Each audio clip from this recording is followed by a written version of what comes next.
Dahulu kala, hiduplah seorang tukang kayu bernama Geppetto. Dia tinggal sendiri di rumah sederhananya yang hanya berisi barang-barang dari kayu. Geppetto bermimpi memiliki anak laki-laki yang akan menemaninya. Pada suatu malam, ketika dia merasa kesepian, dia membuat sebuah boneka kayu. Geppetto adalah pemahat yang sangat handal. Boneka itu terlihat sangat nyata. "Aku akan memanggilmu Pinocchio," ucapnya. "Oh, aku berharap kamu adalah benar-benar anak laki-laki," kata Geppetto. Setelah selesai membuat boneka itu, Geppetto pun tertidur. Ketika Geppetto tertidur, peri biru datang dan berbisik padanya. "Geppetto yang baik, kamu selalu menjadi orang yang baik untuk semua orang. Aku akan memberikan kehidupan untuk Pinocchio kecilmu." Dan peri biru mengayunkan tongkat ajaibnya. Pinocchio pun hidup. "Lihat aku bisa bicara, aku bisa berjalan, dan aku bisa menari," ucap Pinocchio bersemangat. Geppetto bangun mendengar suara berisik di rumahnya. Dia sangat terkejut. Dia menemukan bahwa mimpinya menjadi kenyataan. "Boneka kayu anakku hidup!" Geppetto sangat bahagia dan memeluk Pinocchio. Di pagi hari berikutnya, Geppetto memberi Pinocchio uang untuk membeli buku dan mengirimnya ke sekolah. "Pinocchio, sekarang kamu harus sekolah. Jangan berhenti sebelum sampai ke sekolah. Di sana, kamu akan mendapatkan banyak ilmu pengetahuan," Geppetto berpesan kepada Pinocchio. Pinocchio sangat bergembira. Dia berjalan menuju sekolahnya. Di perjalanan, dia bertemu seorang anak laki-laki yang sedang bermain. "Hai, kamu mau pergi kemana dengan uang sebanyak itu?" tanya si anak laki-laki. "Aku akan pergi ke sekolah dan membeli buku," jawab Pinocchio. "Hai, daripada ke sekolah, lebih baik uang itu untuk membeli permen. Rasa permen sangat enak," ucap anak laki-laki itu. Seekor belalang ajaib meloncat ke pundak Pinocchio dan berbisik. "Jangan lakukan itu, Pinocchio. Jangan dengarkan anak itu." Tapi Pinocchio tidak mendengarkan belalang ajaib. Dia pergi masuk ke toko permen.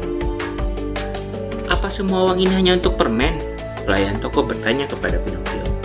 "Iya, ayahku ingin membelikan semua uang ini untuk permen," ucap Pinocchio.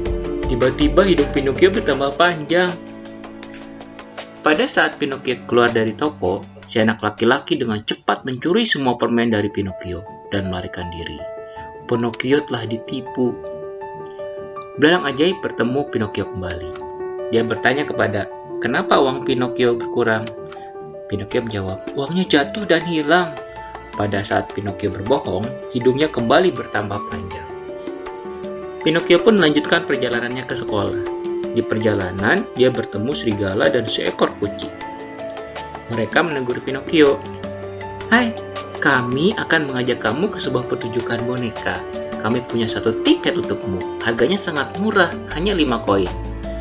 Pinocchio berpikir, sepertinya itu adalah tawaran yang sangat menarik, dan dia memutuskan untuk ikut. "Aku punya 5 koin, ayahku menyuruhku pergi ke pertunjukan yang menarik." Dan hidung Pinocchio pun kembali bertambah panjang. Pinocchio pun pergi ke pertunjukan boneka. Namun, ternyata tiket yang dibelinya adalah tiket palsu. Penjaga pertunjukan tidak memperbolehkannya masuk. Pinocchio pun duduk di pojok dan menangis. Seorang laki-laki asing dengan rambut dan janggut panjang menemukan Pinocchio menangis. Dia adalah Stromboli, pemilik pertunjukan boneka. Dia sangat terpesona saat melihat Pinocchio yang merupakan boneka hidup, tapi tidak memakai tali pengatur. Stromboli kemudian mengajak Pinocchio bergabung ke dalam pertunjukan. Pinocchio naik ke panggung, dia menari dan bernyanyi. Para penonton menyukai Pinocchio. Mereka bertepuk tangan untuk Pinocchio. Pinocchio semakin bersemangat dan dia tidak melihat arah gerakannya. Tanpa sadar, hidungnya yang panjang tersangkut tali boneka yang lain. Akhirnya pertunjukan menjadi berantakan, menjadi kacau. Seluruh penonton menertawakan pertunjukan itu. Pinocchio sangat lelah, dia merindukan Geppetto.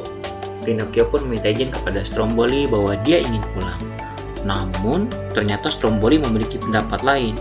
Dia memasukkan Pinocchio ke dalam sangkar.